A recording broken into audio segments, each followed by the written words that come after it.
সুধীমণ্ডলী, সাইয়্যিদিনা সুলাইমান আলাইহিস সালাম, আমরা অনেকেই নাম শুনেছি, ঠিক কিনা? সুলাইমান আলাইহিস সালাম তিনি কি ছিলেন? তিনি নবী ছিলেন। আল্লাহ রাব্বুল আলামিন এই পৃথিবীর মধ্যে মানব এবং জিন মণ্ডলীর হেদায়েতের নিমিত্তে 1,24,000 মতান্তরে 2,24,000 নবী এবং রাসূল প্রেরণ করেছেন।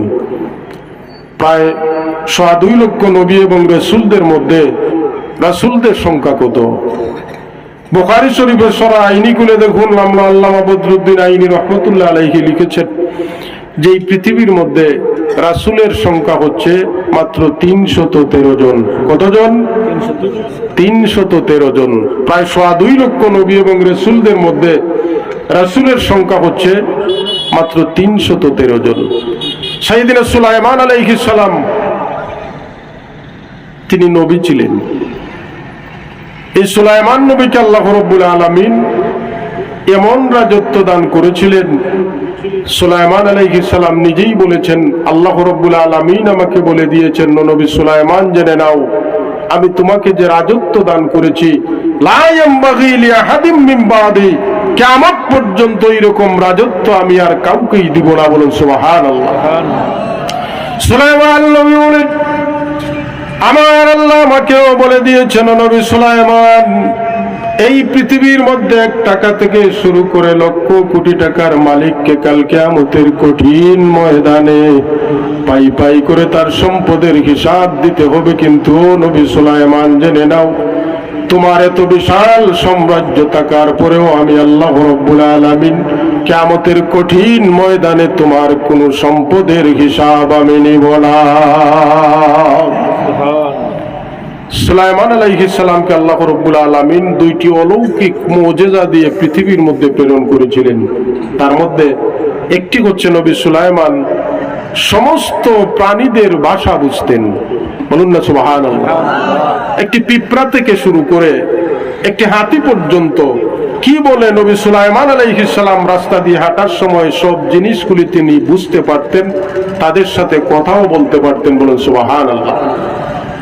সুলাইমান আলাইহিস সালাম তার আরেকটি মুজিজা হচ্ছে আল্লাহ রাব্বুল আলামিন যেহেতু তিনি মানব এবং জিন জাতির বাদশা ছিলেন, তাফসিরে সাহবী খুলে দেখুন, আল্লাহ রাব্বুল আলামিন তাকে একটি তখতে সুলাইমানি দান করেছিলেন, যেই তখতের উপরে বসে কোনো কুটি নাই, পিলার নাই, শূন্য ভাসমান অবস্থায় তখত, এই তখতের উপরে বসেই সাইয়্যিদিনা সুলাইমান আলাইহিস সালাম যেখানে যেতে চাইতেন সেখানেই মুহূর্তের মধ্যে তিনি চলে যেতে পারতেন। বলেন সুবহানাল্লাহ। সাইয়্যিদিনা সুলাইমান নবী একদিন তখতে সুলাইমানির উপরে বসা রয়েছেন। তখতের উপরে বসেই সাইয়্যিদিনা সুলাইমান আলাইহিস সালাম তার তখতকে অর্ডার করলেন, ও আমার তখত, আমাকে অমুক জায়গায় নিয়ে যাও। তখত নবী সুলাইমানের কথা মতো দ্রুত গতিতে গন্তব্যস্থলে পৌঁছার জন্য রওনা হয়ে গেল। সাইয়্যিদিনা সুলাইমান নবী বলেন, আমার তখত যখন আমাকে নিয়ে যাচ্ছিল, আমি হঠাৎ করে দেখি এক কৃষক ব্যক্তির জমিনের উপর দিয়ে যাওয়ার সময় আমার তখতে সুলাইমানি হঠাৎ করে ওই কৃষক ব্যক্তির জমিনের উপরে দাঁড়িয়ে যায়। সুলাইমান নবী বলেন, আমার তখতটা আমি দেখতে পেলাম, আমি আকাশ থেকে দেখতেছি একজন কৃষক ব্যক্তি নিচে জমিন দিয়ে তার লাঙ্গল দিয়ে তার জমিন চাষাবাদ করে ওই কৃষক ব্যক্তির জমিনের উপর দিয়ে যখন আমার তখত চলে যাচ্ছিল, ঠিক মাঝামাঝি জায়গায় আমার তখতে সুলাইমানি এই জায়গার মধ্যে দাঁড়িয়ে যায়। বলেন সুবহানাল্লাহ। সাইয়্যিদিনা সুলাইমান আলাইহিস সালাম চিন্তার মধ্যে পড়ে গেলেন। অনেক দিন হয়ে যায় আমার তখতের উপরে চড়ে আমি এক জায়গা থেকে আরেক জায়গার মধ্যে চলে যাই, কিন্তু কোনদিন আমার তখত ভাবে কারো জমিনের উপর আসার পরে কোনদিন আমার তখত আর থেমে যায় না। সাইয়্যিদিনা সুলাইমান নবী বলেন, তো সামনের দিকে যাও, সামনেও যায় না, পিছনের দিকে যাও, পিছনেও যায় না। সুলাইমান নবী বলেন, তাহলে ডান দিকে যাও, তাও ডানে যায় না, বাম দিকে বললে বামেও যায় না। সাইয়্যিদিনা সুলাইমান নবী চিন্তার মধ্যে পড়ে গেলেন। সাইয়্যিদিনা সুলাইমান নবী আকাশে শূন্য ভাসমান অবস্থায় তখ্তের উপরে বসে নিচের দিকে যখন তাকালেন, তিনি লক্ষ্য করলেন এক কৃষক ব্যক্তি আপন মনে তার জমিন চাষাবাদ করে। সাইয়েদনা সুলাইমান নবী ভাবলেন হয়তো এই কৃষক ব্যক্তির কোনো কারসাজি হতে পারে, কাজেই তিনি বললেন, ও আমার তখ্ত আমাকে ওই কৃষক ব্যক্তির জমিনের উপরে নামিয়ে দাও। সুলাইমান নবী কথাটি যখন বললেন, তখন সুলাইমান নবীর কথা শোনা মাত্রই আস্তে আস্তে করে ওই কৃষক ব্যক্তির জমিনের উপরে তখ্তে সুলাইমানী সহ নবী সুলাইমান আলাইহিস সালাম নেমে গেলেন। বলেন সুবহানাল্লাহ। সাইয়েদনা সুলাইমান নবীকে দেখেই ওই কৃষক ব্যক্তি সালাম দেওয়া আরম্ভ করে, আসসালামু আলাইকুম ওয়া রাহমাতুল্লাহ। কি বলে সালাম দেয়? আসসালামু আলাইকুম ওয়া রাহমাতুল্লাহ। আমাদের এই সমাজে বর্তমানে যে কত ধরনের সালাম বেরিয়েছে এর কোনো হিসাব নাই, ঠিক কিনা? কেউ দেখবেন রিকশার মধ্যে হাত তুলে আর নামায়, আর আধুনিক সালাম কেউ যদি একজনকে দেখে তাহলে বলে আসসালামু আলাইকুম, কেউ বলে সালাম আলাইকুম, বলে কি বলে না? এই সমাজের মধ্যে শান্তি কিভাবে আসবে? আল্লাহর রাসূল বলেন, আসসালামু কাবলাল কালাম। কারো সাথে কথাবার্তা বলার পূর্বেই তোমরা তোমার মুসলমান ভাইকে তুমি সালাম দেওয়া আরম্ভ করে দাও। বলেন সুবহানাল্লাহ।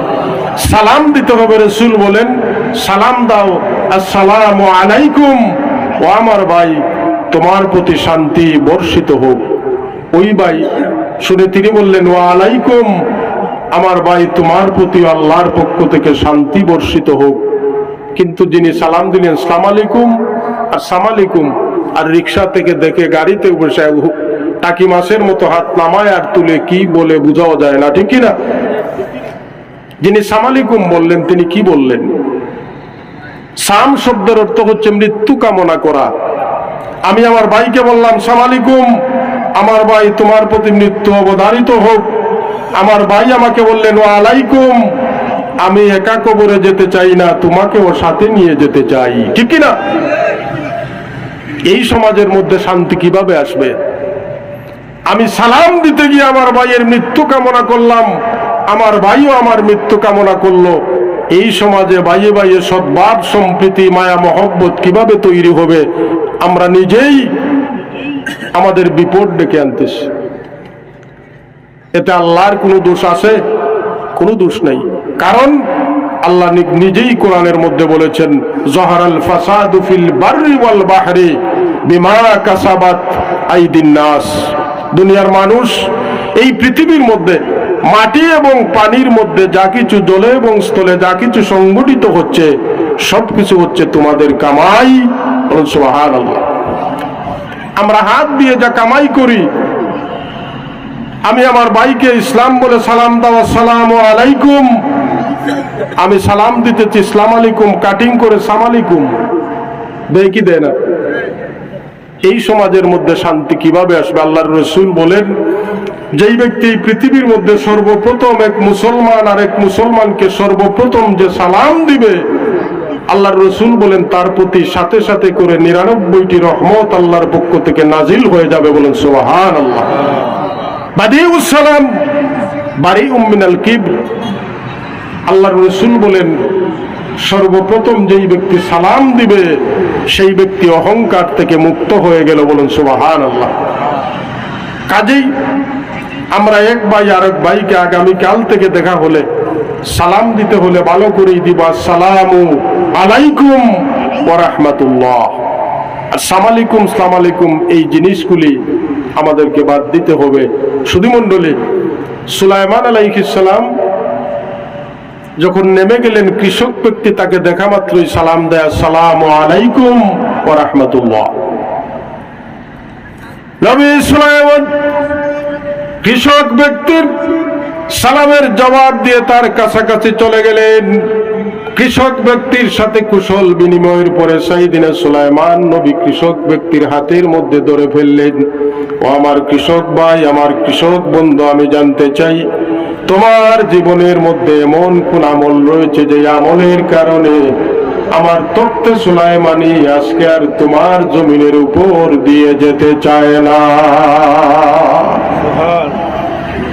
সাইয়েদনা সুলাইমান নবী বারবার যখন কৃষক ব্যক্তির হাতের মধ্যে ধরে এই কথাগুলি বলা আরম্ভ করলেন, কৃষক ব্যক্তির গাল বেয়ে বেয়ে টপ টপ করে পানি পড়ে আর বলে, ও নবী সুলাইমান আলাইহিস সালাম, আপনি নবীর তুলনায় আমি কৃষক ব্যক্তির কোনো আমল নাই, ইলম নাই, কিচ্ছু নাই। সাইয়েদনা সুলাইমান নবী বারবার বলে, আমার কৃষক ভাই, তোমার জীবনে এমন কোন আমল রয়েছে যে আমলের কারণে আমি নবী সুলাইমানের তখ্তে সুলাইমানি আজকে তোমার জমিন ক্রস করতে চায় না।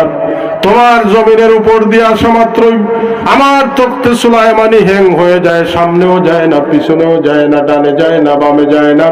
শত চেষ্টা প্রচেষ্টা করার পরেও আমার তখ্তে সুলাইমানি কোনো দিকেই আজকে মুভ করতে চায় না। কৃষক ব্যক্তি চিন্তার মধ্যে পড়ে গেলেন। এই পর্যায়ে ওই কৃষক ব্যক্তি নবী সুলাইমানকে বললেন, ও নবী সুলাইমান, আপনার তুলনায় আমার ইলম নাই, আমার আমল নাই, কিচ্ছু নাই।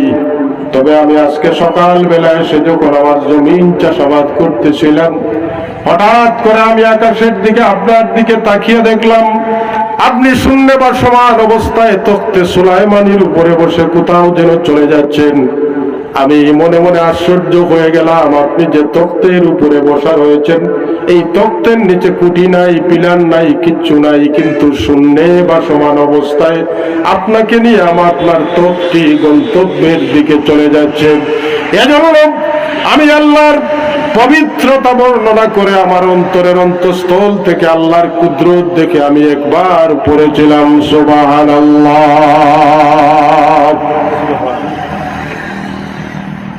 সাইয়েদনা সুলাইমান আলাইহিস সালাম এই পর্যায়ে কৃষক ব্যক্তির দুহাতকে আরো ভালো করে চেপে ধরলেন।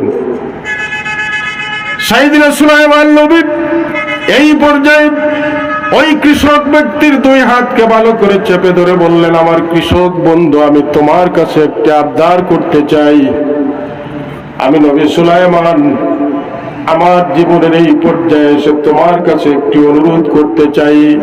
ও কৃষক বন্ধু, আপনি যে একবার আল্লাহর পবিত্রতা বর্ণনা করে পড়েছেন সুবহানাল্লাহ, এই সুবহানাল্লাহর যে সওয়াব হয়েছে, এই সওয়াবটা আমি নবী সুলাইমানকে দিয়ে দিই, আর আমি নবী সুলাইমানের নবুয়তি সহ আমার তখটা আমি আপনাকে দিয়ে দিতে চাই। সাইয়েদনা সুলাইমান নবী বারবার যখন এই কথাটি বললেন, আমি সুলাইমান নবীর নবুয়তি নিয়ে যাও, আমার তখটাও আমি তোমাকে দিয়ে দিতে চাই, বিনিময়ে তুমি যে সুবহানাল্লাহ পড়েছো, এই সুবহানাল্লাহর সওয়াবটুকু আমি নবী সুলাইমানকে তুমি দিয়ে দাও। কৃষক ব্যক্তি আশ্চর্য হয়ে যায়। এই পর্যায়ে কৃষক ব্যক্তি বলে, নবী সুলাইমান, আল্লাহ রাব্বুল আলামিন, আমি আল্লাহর পবিত্রতা ঘোষণা করে একবার পড়লাম সুবহানাল্লাহ, এটা আল্লাহ রাব্বুল আলামিন এমন কি মান মর্যাদা আমাকে দান করলেন যে আপনি নবী সুলাইমান আপনার নবুয়তি সহ তখ্ত সহ আমি কৃষক ব্যক্তিকে দিয়ে দিতে চান।